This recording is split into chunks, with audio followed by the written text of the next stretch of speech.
Bismillahirrahmanirrahim. Assalamualaikum warahmatullahi wabarakatuh. Kembali lagi di channel Pustaka An-Nabs ya. Channel yang membahas tentang buku-buku atau kitab-kitab rekomendasi untuk teman-teman yang ingin menambah wawasan ya. Wawasan Islamiyah dan menambah perpustakaan di rumah ya, atau menambah referensi-referensi buku-buku Islami, baik itu buku sirah, baik itu buku-buku fikih, baik itu buku-buku tazkiyatun nafs dan lain-lain. Oke, sahabat-sahabat atau teman-teman, kali ini saya akan mereview sebuah kitab yang fenomenal ya. Sebuah kitab sirah nabawi yang fenomenal atau bestseller ya. Kitab ini ditulis seorang ulama yang berasal dari India ya, yang bernama Syekh Saifur Rahman Al-Mubarakfuri ya. Kitab ini yang di depan kita ini, yang mau kita review ini adalah sebuah kitab sirah teringkas di dunia ya. Maksudnya kitab ini adalah kitab yang diringkas dari segala referensi-referensi kitab-kitab sirah oleh penulis. Dan kitab ini mendapatkan juara nomor 1 sewaktu mengadakan kompetisi ya.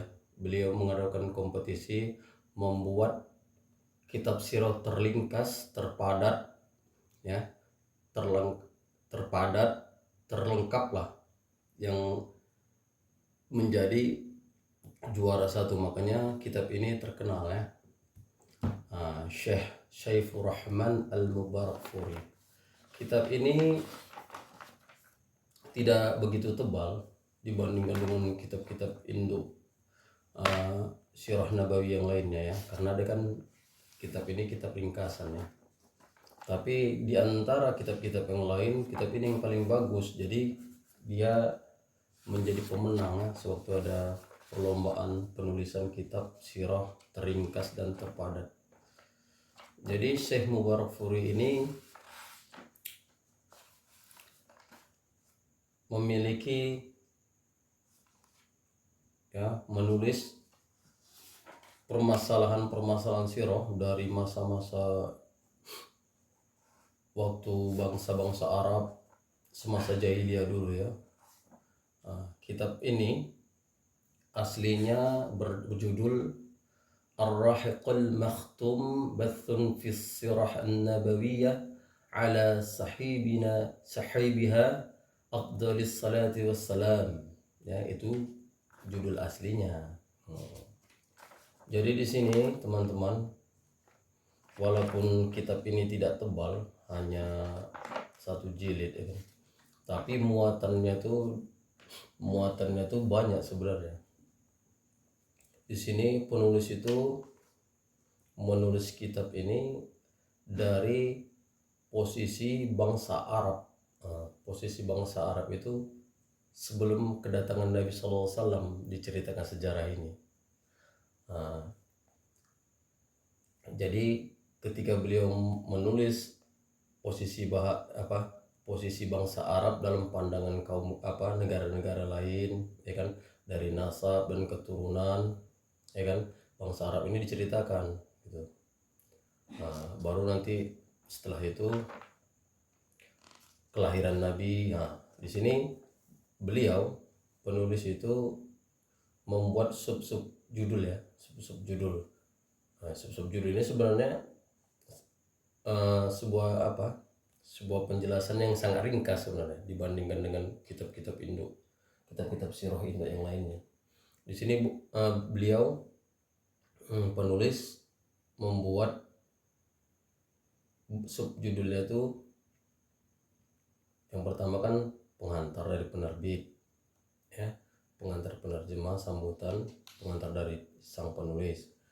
masuk ke dalam pokok permasalahan, di sini beliau menulis posisi bangsa Arab dan kaumnya. Jadi diceritakan di situ bahwasanya bangsa Arab itu adalah dulu bangsa yang miskin, ya kan. Jadi saking miskinnya itu negara-negara lain nggak mau menjajahnya. Yang kedua, subjudulnya kekuasaan dan imarah kepemimpinan di kalangan bangsa Arab. Jadi diceritakan situ raja-raja di Yaman, raja-raja di Hira, raja-raja di Syam, imarah di Hijaz, pemimpin di Hijaz, kekuasaan di berbagai penjuru negara Arab, dan kondisi politiknya. Baru itu beliau memberikan subjudul lagi namanya agama bangsa Arab. Jadi agama bangsa Arab itu sebelum kedatangan Nabi, kondisinya macam mana, kondisi kehidupan beragamanya macam mana gitu kan. Baru tuh beliau menulis lagi gambaran masyarakat Arab jahiliyah, kondisi sosialnya macam mana, kondisi ekonominya macam mana, akhlak para orang-orang Arab itu macam mana. Baru beliau juga menulis nasab dan keluarga Nabi. Jadi mengulas dari mana nasab keluarga Nabi tadi ini. Baru tuh ke subjudul berikutnya beliau menceritakan yang agak panjang ya, kelahiran dan 40 tahun sebelum nubuah. Kelahiran dan 40 tahun sebelum kenabian, masa kenabian.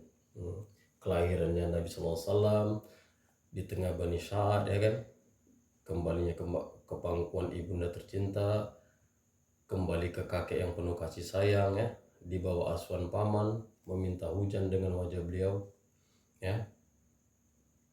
Dan subjudul yang selanjutnya di bawah lindungan nubuah dan risalah.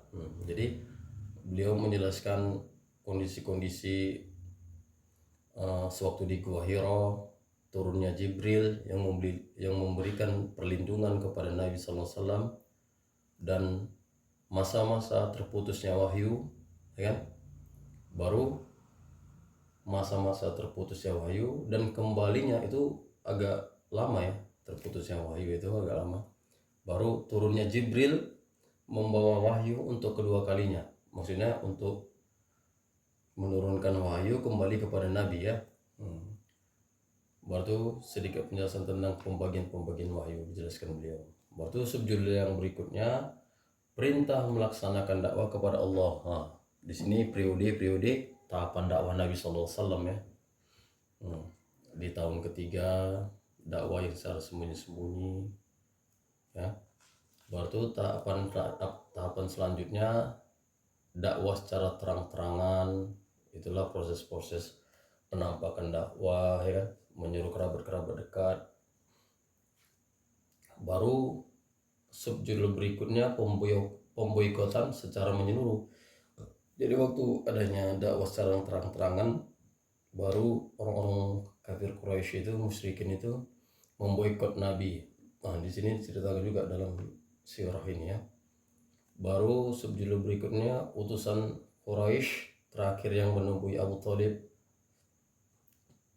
dan tahun-tahun berduka ya, tahun berduka ketika kematian orang-orang yang dicintai Nabi ya, seperti pamannya Abu Thalib, istri Nabi SAW Khadijah, yang pada saat itu tahun kesedihan ya. Baru setelah itu beliau menulis subjudul faktor-faktor yang menguatkan kesabaran dan ketabahan dan keteguhan hati Nabi SAW pasca hilangnya orang-orang yang terkasih ya.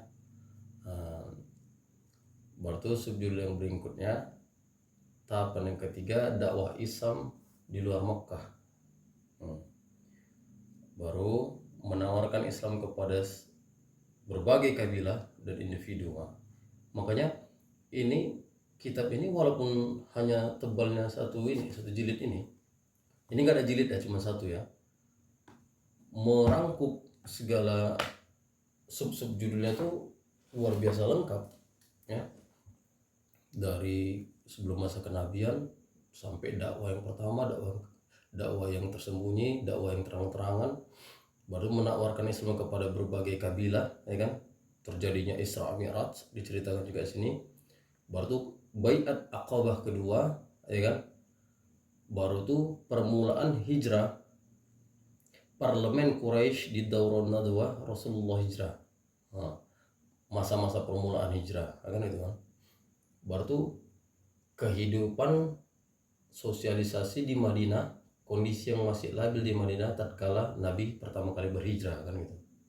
Untuk merintis Madinah itu kan, sebelum Madinah namanya Yashrib, kan. Baru tuh Nabi merintis dan membangun masyarakat baru. Nah, subjudulnya itu membangun masyarakat baru, membangun masjid, ya, dan membangun spiritual, ya. Spiritual, mekanisme tauhid dan lain-lain, ya. Baru dengan orang-orang Madinah. Baru subjudul berikutnya Nabi mengadakan perjanjian dengan pihak Yahudi, ya. Baru tuh terjadinya lah peristiwa yang perang Badar, ya, perang Badar Kubro, ya. Perang Badar Kubro. Panjang ini penjelasan masalah perang Badar, ya. Latar belakang terjadinya peperangan, enak ini subjudulnya. Perang Badar Kubro ini. Kadar kekuatan pasukan kaum muslimin pada saat itu, ya. Gambaran Quraisy dan persiapan sebelum perang. Pasukan Quraisy sudah bergerak, kafilah dapat meloloskan diri, macam-macam, ya, panjang nih. Utusan para penyambut, masalah tawanan, baru turunnya Al-Quran, perintah tentang masalah perang, ya. Baru subjudul yang berikutnya menjelaskan aktivitas pasukan antara perang Badar dan perang Uhud. Nah, di antara perang itu, setelah perang Badar adanya perang Uhud, ya kan.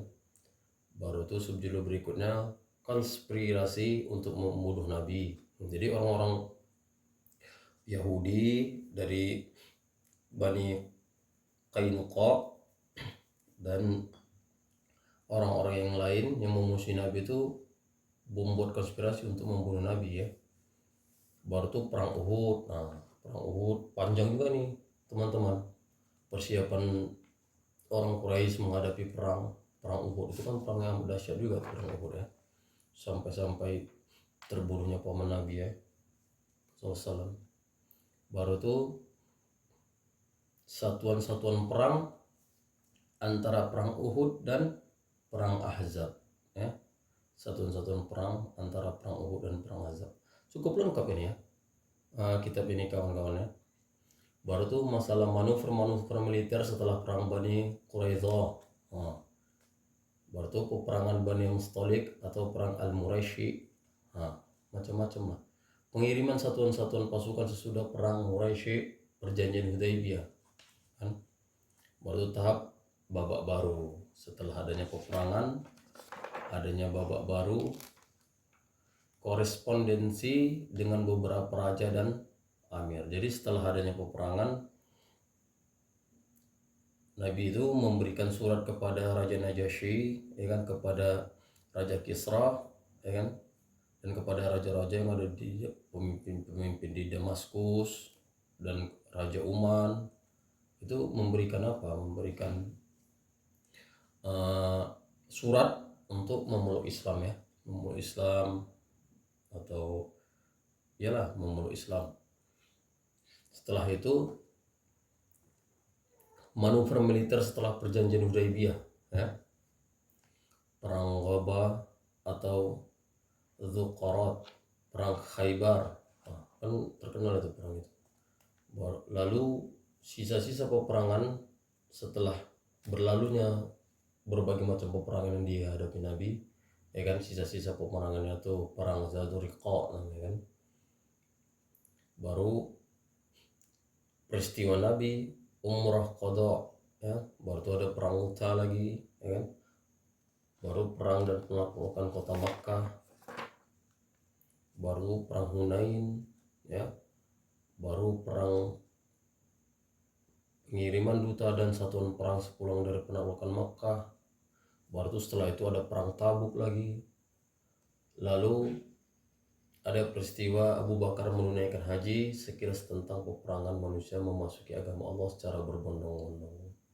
Jadi setelah adanya penaklukan kota Mekah, manusia itu berbondong-bondong masuk Islam ya, di detik-detik Nabi itu meninggal ya, detik-detik mau Nabi itu wafat.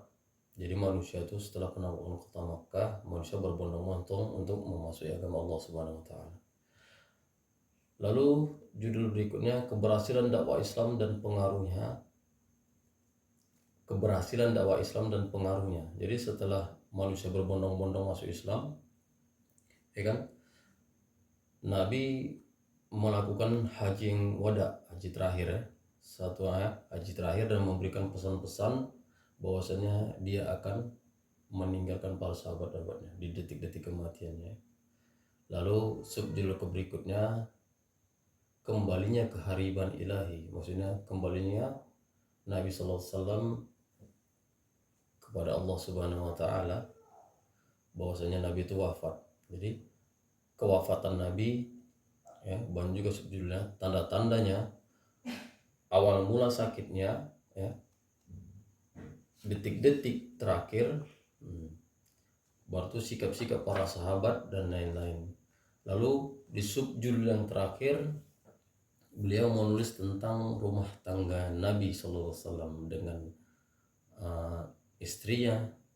Yang pertama Khadijah binti Khuwailid, Saudah bin Zam'ah, Aisyah bin Abu Bakar Ash-Shiddiq, Hafsah bin Umar bin Khattab, Zainab binti Khuzaimah, Ummu Salamah Hindun binti Abu Umayyah, Zainab binti Jashi bin Rayyab, Zuwairiyah binti Al-Harith, Habibah Ramlah binti Abu Sufyan, Safiyah binti Uyay bin Akhtab, yang 11 Maimunah binti Al-Harith. Ini biografi istri-istri Nabi ya.